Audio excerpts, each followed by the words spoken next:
ফেরেশতাদের কাবা বাইতুল মামুর 7 আসমানের উপর। এটা কত বড় শোনেন। কৃষ্ণই বলেন প্রতিদিন এই আল বাইতুল মামুর ফেরেশতাদের মসজিদে 70,000 ফেরেশতা ইবাদতের জন্য চান্স পায়। একবার ঢুকে যে বের হয়ে যায় কিয়ামতের আগে দ্বিতীয়বার আর তারা চান্স পাবে না।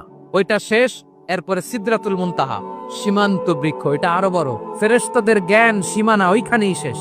এর উপরে কি হয় ফেরেশতারা আর জানে না। সিদরাতুল মুনতাহার এরিয়া শেষ, এরপরে শুরু হয় আল্লাহুল মাহফুজ, কোরআনের বাড়ি। এটা মিন দুররাতিন বাইদা, সাদা ঝকঝকে ডায়মন্ড দিয়ে আল্লাহ বানাইছে। আমাদের সবার তাকদীর ভাগ্যলিপি ওইখানে লেখা। ওইটা শেষ, এরপরে শুরু হয় লা জামান লা মাকান এরিয়া। ওইখানে কোনো জামান নাই, মাকান নাই, no time no space area শুরু। ওইখানে কুরসি, যেখানে আল্লাহ পা রাখেন বা কুদরতি পা রাখেন।